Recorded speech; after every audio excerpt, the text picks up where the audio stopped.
Hey everyone, today our topic is deductive inference and syllogism. So, as we discussed earlier, the deductive inference has two types. Are of two types basically, and the first one is immediate inference, and second one is mediate inference. And if we look about what is mediate inference, that what is the meaning of, first of all, you have to think about the meaning. Literary meaning of immediate. What is the literary meaning of immediate in Hindi? That it will be ekdam se. So you have to remember this ek. Okay, so it has only one premise.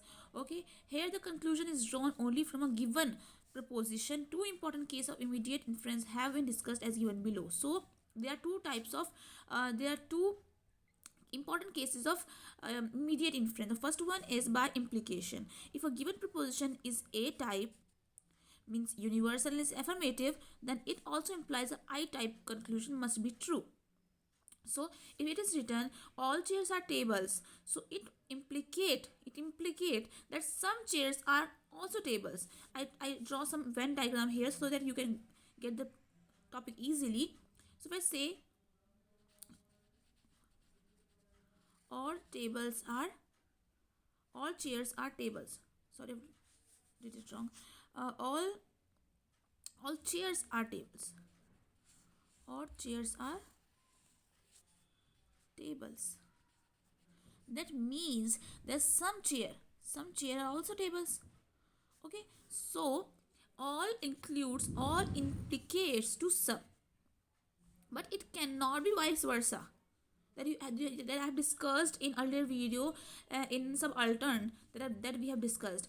And when we see the universal E type, no chair is table, so it implicates that some chair are not tables.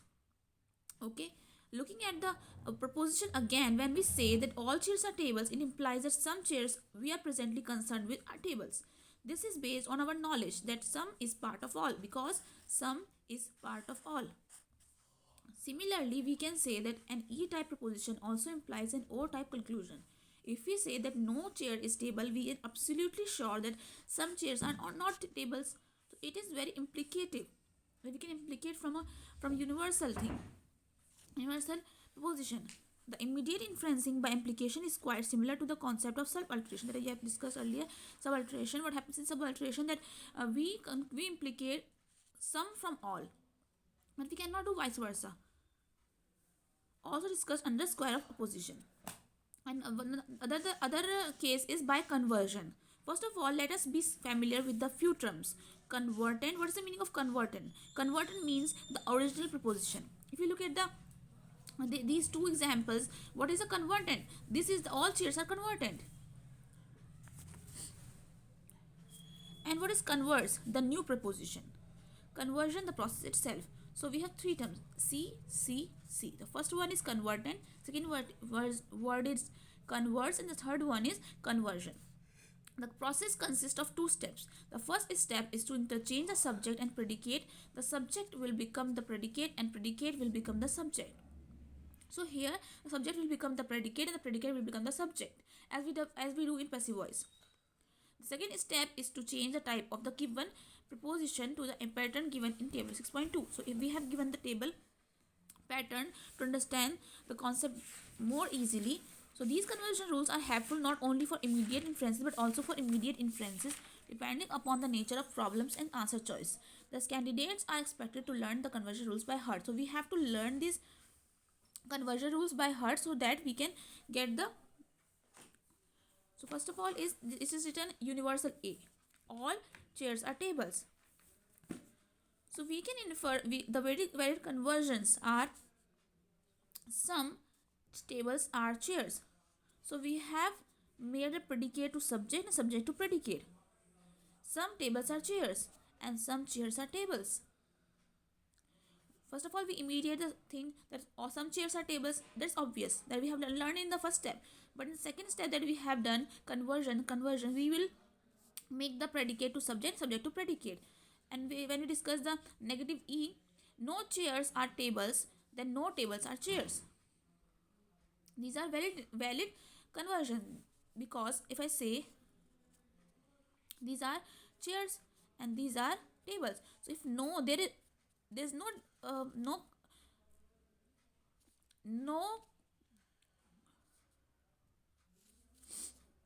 there's no relation between those things. So if I say no chair is table, that means no table is chair. It's valid.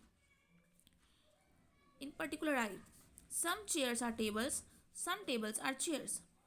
If some tables are chairs and some chairs are tables, some chairs are not tables, that means we cannot convert it. If it is O type, we cannot convert it. If I say some chairs are not tables, that does not mean that some tables are not also chairs. Okay, let's look at the stopover question. What can we conclude from the given statement? Some men are honest. Which of the following is true? Some men are honest means some honest people are not men, or all honest people are not men, or some honest people are men, none of the above. The solution in this statement is particularly positive statement. It is positive statement, hence according to table 6.3 it can be converted into the particular positive only. So we can convert it only particular positive, because when we look at here in positive particular positive, we can turn it into the positive particular I only. So some chairs are tables and some tables are chairs. So here it is written some men are honest, some honest people are men, some honest people are men. That will be C.